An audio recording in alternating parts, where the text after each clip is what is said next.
Good morning, everyone. Today I will explain the poem Television as God, written by Tijan M. Sala from your English course book.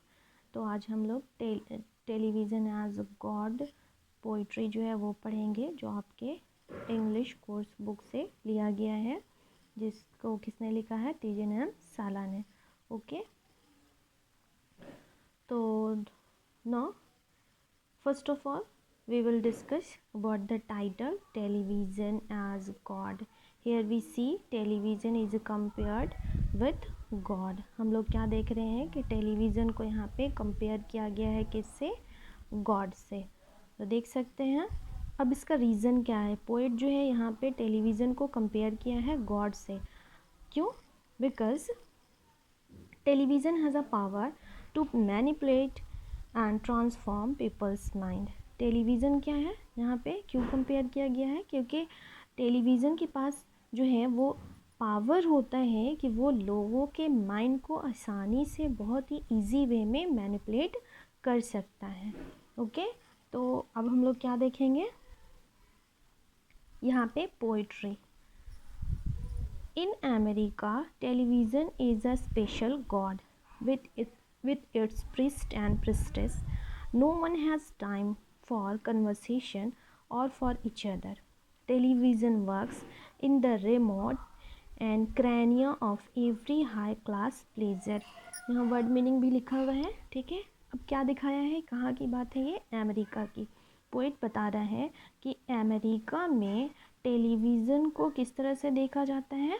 As a god. वहाँ पे television जो है वो as a God है.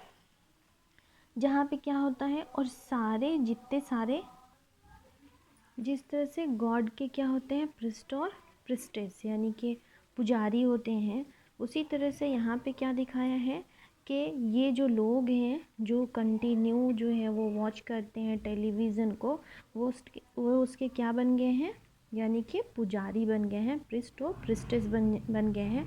जिस तरह से priest और प्रिस्टेस क्या करते हैं? वो ज़्यादातर टाइम अपना वो कहाँ देते हैं? गॉड को देते हैं. तो उसी तरह से लोग जो हैं अमेरिका के, वो क्या करते हैं? ज़्यादातर टाइम जो है वो टीवी को देते हैं. इसीलिए यहाँ पे पोएट जो है वो लोगों को क्या कहा है? प्रिस्ट और प्रिस्टेस.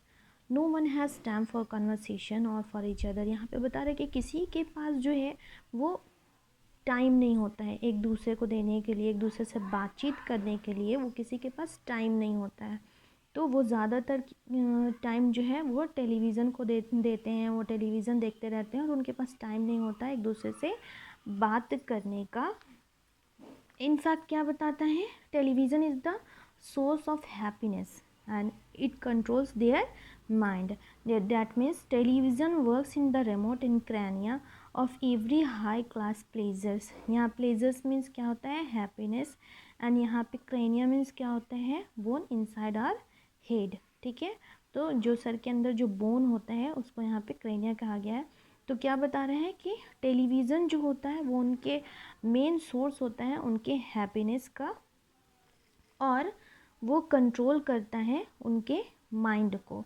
जिस तरह से रिमोट होता है, जो टीवी में जो भी टेलीविज़न में जो चल रहा है उसका रिमोट होता है वो कंट्रोल करता है. उसी तरह से क्या बता रहा है कि टेलीविज़न जो है वो उनके माइंड को कंट्रोल करता है.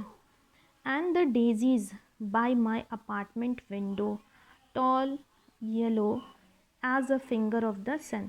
Why are they so sad from neglect? And they perhaps lost the competition. Television has trapped everyone in its shrine. अब क्या बताएं? सबका यहाँ पे देख लेते हैं. नेगलेक्ट मीन्स क्या होता है? इग्नोर करना. ट्रैप्ड मीन्स क्या होता है? To keep somebody in a dangerous place. And shrine means क्या होता है? Place of worship. अब यहाँ पे क्या बता रहा है? And the daisies by my apartment window. तो पोएट बता रहा है कि उसके अपार्टमेंट के विंडो के बाहर क्या लगा हुआ है? डेजीज, फ्लावर्स लगे हुए हैं, जो कैसे हैं? टॉल हैं, येलो येलो हैं, और देखने में ऐसे लगते हैं कि वो कैसे हैं? सन के फिंगर्स की तरह. बट वो सैड हैं. वो फ्लावर्स यानी डेजीज जो हैं वो सैड हैं. उसका रीज़न भी उसने बताया है कि वो क्यों सैड हैं. क्योंकि वो जो है ह्यूमन बींग्स जो हैं वो उनको इग्नोर करते हैं, वो उनकी तरफ ध्यान नहीं देते, उनको नेग्लेक्ट करते हैं. क्योंकि उनका पूरा ध्यान जो है वो टेलीविज़न की तरह है और वो नेचुरल जो ब्यूटी है उसको वो इग्नोर कर दे रहे हैं, उसको वो निगलेक्ट कर दे रहे हैं। और आगे भी ये भी बता रहा है कि पोएट के टेलीविज़न ने ही सबका ध्यान अपनी तरफ किया हुआ है और उन्हें ट्रैप कर लिया है। ठीक है, तो उन्हें क्या कर लिया है, ट्रैप कर लिया है अपने श्राइन। यहाँ पे श्राइन मीन्स क्या होता है, प्लेस ऑफ वर्शिप। जैसे कि बहुत सारा प्लेस होता है, जैसे मॉस्क होता है, टेम्पल होता है, तो उसको क्या कहते हैं, श्राइन। तो एक ऐसा प्लेस बन गया है टेलीविज़न ने, ऐसे जगह मतलब लोगों को ऐसा लगता है कि लोगों को उसने कैद करके रखा हुआ है कि कोई जो है वो वहाँ से नहीं निकल पाए। और इसी वजह से वो लोग जो हैं वो क्या नहीं देख पा रहे हैं, नेचुरल ब्यूटी को एंजॉय नहीं कर पा रहे हैं। वो लोग उसको नहीं टाइम देते हैं, ध्यान नहीं देते हैं, उसे इग्नोर कर देते हैं। यहाँ तक हम लोग देखें, नेक्स्ट क्लास में हम लोग आगे पढ़ेंगे।